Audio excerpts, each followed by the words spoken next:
Bienvenue dans cette nouvelle édition du 12-15. Au sommaire, à moins de 2 mois du procès de Karim Wade le 31 juillet 2014 au Sénégal. Ses avocats ont présenté un nouvel élément aux médias. Nous en parlerons dans cette édition avec notre invité, Maître Amadou Sall, l'un des avocats de l'ancien ministre. Dernier jour de campagne électorale pour les candidats au scrutin présidentiel en Mauritanie. Certains dénotent un débat pauvre en idées et d'autres ont fait part d'irrégularités. Et puis le secteur de la pêche traditionnelle à la peine en Angola. Les pêcheurs doivent faire face à une baisse de leurs ressources mais aussi à la concurrence des navires de pêche. Nouveau rebondissement dans l'affaire Karim Wade. Les avocats du fils de l'ancien chef de l'État sénégalais ont organisé une conférence de presse à Paris ce mardi 17 juin. Objet de la démarche, le classement sans suite par la justice française de la plainte déposée par l'État du Sénégal à l'encontre de l'ancien ministre détenu depuis 1 an dans la prison de Rebeuss. Il est soupçonné d'enrichissement illicite par la Cour de répression de l'enrichissement illicite. Cette nouvelle pourrait étayer la théorie de ceux qui accusent Karim Wade d'être un prisonnier politique. On en parle juste après ce sujet d'Ibra Radinjaï. En 2012, le président Macky Sall réactivait la CREI, la Cour de répression et de l'enrichissement illicite. Objectif, lutter contre les biens mal acquis. Mais pour de nombreux observateurs et pour la RADDHO, la rencontre africaine pour la défense des droits de l'homme, l'institution serait non conforme à la constitution sénégalaise et aux engagements internationaux ratifiés par le Sénégal. Le problème fondamental que pose la CREI, c'est des principes d'un procès équitable. Les principes d'un procès équitable, c'est quoi? C'est au moins le respect de la présomption d'innocence. Tant que le jugement n'a pas eu lieu, on ne peut pas dire qu'il est coupable ou non. Et le deuxième principe, c'est des détentions prolongées, des détentions arbitraires. Le fait de détenir quelqu'un sans preuve matérielle, palpable, indéfiniment. Et nous disons que ça, on viole le principe également élémentaire en matière de droits humains pour éviter les longues détentions et les détentions arbitraires parce que le jugement est la règle et la détention est l'exception. Des principes qui, selon la défense, ne respecteraient pas les droits du prisonnier Karim Wade. Les détracteurs du parti au pouvoir y voient un règlement de compte entre le fils de l'ancien président du Sénégal et l'actuel chef de l'État, Macky Sall. Au début, on peut dire que ce qui est reproché à Karim, c'est d'être s'enrichi illicitement. Et en tant que tel, je peux dire qu'il n'était pas considéré comme prisonnier politique. Mais la tournure qu'ont pris les événements, à tel point qu'aujourd'hui, nous avons constaté des manquements graves dans le fonctionnement de la Cour de répression de l'enrichissement illicite, aujourd'hui, on peut considérer que peut-être il y a des velléités également politiques qui peuvent aujourd'hui faire de Karim Wade un détenu politique, un prisonnier politique. L'ancien ministre Karim Wade serait le prisonnier le plus visité de l'histoire carcérale du Sénégal, si l'on en croit à l'administration pénitentiaire qui aurait déjà délivré 2946 permis de visite. Rappelons que Karim Wade est placé sous mandat de dépôt depuis le 17 avril 2013 à la prison centrale de Rebeuss. Son procès devrait s'ouvrir le 31 juillet prochain à Dakar. Et pour aborder plus en profondeur cette affaire, nous recevons sur ce plateau Maître Amadou Sall, avocat de Karim Wade. Alors Maître Sall, bonjour. Bonjour. Merci d'avoir accepté notre invitation. Alors cette décision de la justice française dont on parlait juste avant la diffusion de ce sujet, quel impact est-ce qu'elle va avoir sur le procès de votre client? Je vous remercie de m'avoir invité. Cette décision va avoir un impact considérable. Souvenez-vous, l'on avait dit que Karim et les anciens dignitaires, c'est le mot utilisé, avaient détourné une somme de plus de 4 000 milliards que nous avons planqués à l'étranger. La France a été sollicitée, de même que les États-Unis, l'Angleterre, l'Allemagne et les États-Unis, plus la Banque mondiale. Et aujourd'hui, ça fait un flop gigantesque.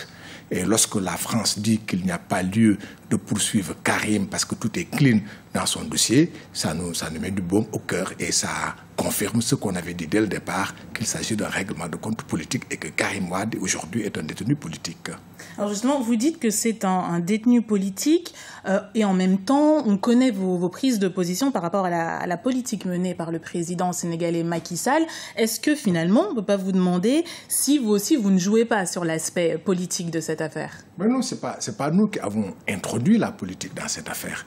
c'est le président Macky Sall qui a exhumé une juridiction qui était tombée en désuétude, si on veut bien. C'est le président Macky Sall qui a fait lancer un appel d'offres à des magistrats pour qu'ils soumissionnent à une fonction avec des avantages qui y sont attachés.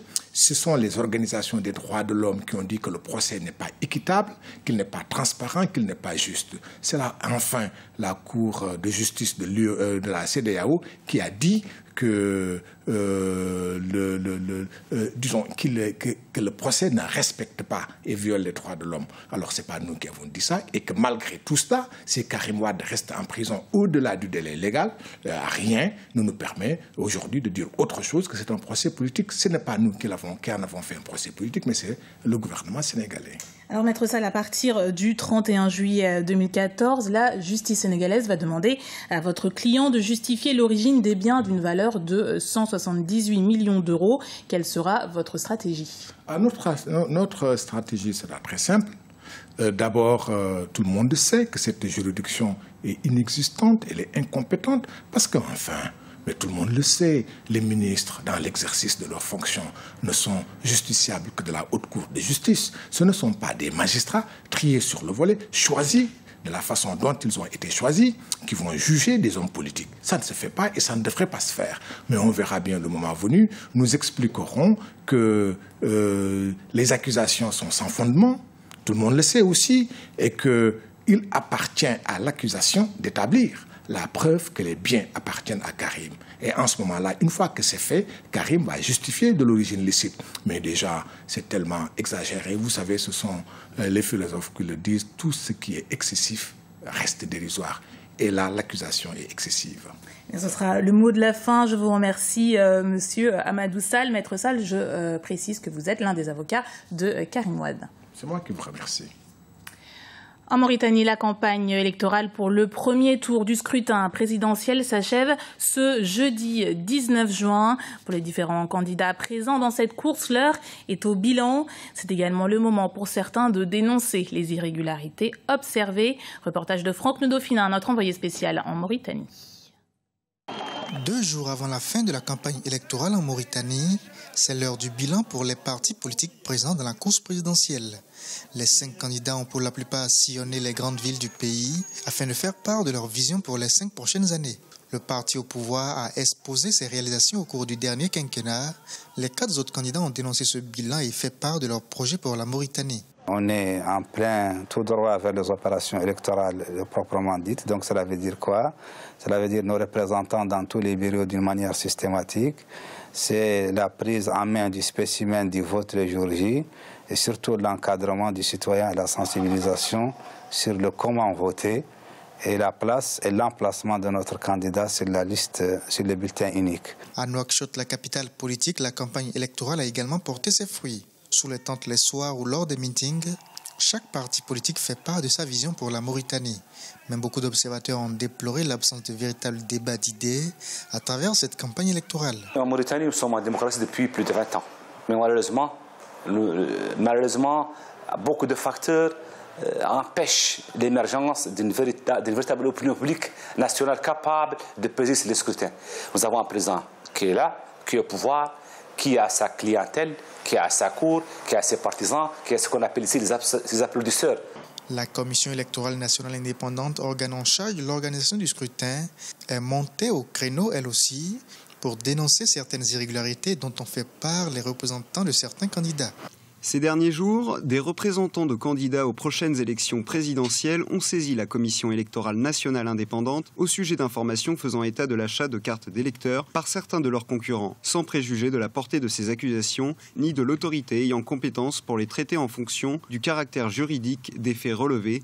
La CENI déplore vivement tout acte ou comportement qui prive l'électeur de l'exercice de son droit de vote à travers les urnes, finalité de l'opération électorale dans son ensemble. Le scrutin présidentiel en Mauritanie a lieu samedi 21 juin prochain. Environ 1 400 000 électeurs sont attendus aux urnes. 34 membres, 14 nouveaux ministres et 4 femmes. C'est la composition du nouveau gouvernement égyptien qui a prêté serment ce mardi. Le Premier ministre Ibrahim Marlab conserve le poste qu'il occupait de façon intérimaire depuis 5 mois. À noter les arrivées de Ashraf Salman comme nouveau ministre des Investissements et celle de Sameh Choukri, l'ancien ambassadeur de Washington, qui hérite du ministère des Affaires étrangères. En Angola, la pêche artisanale sur les côtes de Mabunda connaît une baisse d'activité. En cause, l'éloignement et la raréfaction des poissons, ajoutés à la concurrence des navires de pêche. Autant d'éléments qui constituent un véritable frein à l'activité économique des pêcheurs traditionnels, comme nous le montre ce reportage de notre correspondant en Angola, Jack Amboka. Les poissons se sont éloignés des côtes de Mabunda. Une situation qui rend difficile l'activité des pêcheurs artisanaux. Mabunda, sur la côte de l'océan Atlantique à Luanda, c'est ici où l'on trouve une grande activité des pêcheurs artisanaux qui alimentent la ville de Luanda. Ici, de la vie générale, le poisson continuera à se faire rare. Nous sommes dans une période où la mer est en mouvement. À cette période, les poissons se déplacent en quête de zones plus calmes. Habituellement, nous pêchons les poissons qui sont en surface et en ce moment, c'est plus difficile. Vous pouvez constater par vous-même comment la mer est vide. C'est la carence. Nous essayons tout de même de trouver des poissons pour toutes les bourses. Avec le réchauffement climatique, les dérèglements de la nature, les ressources halieutiques s'éloignent des côtes. Une situation de carence qui rend difficile l'activité des pêcheurs. À cause du réchauffement climatique, les poissons se sont éloignés. Il y a 10 ou 15 ans, nous ne faisions pas de longues distances, juste 2 ou 3 heures, et on attrapait les poissons. Maintenant, nous devons naviguer 10 à 12 heures avant de trouver des sites poissonneux.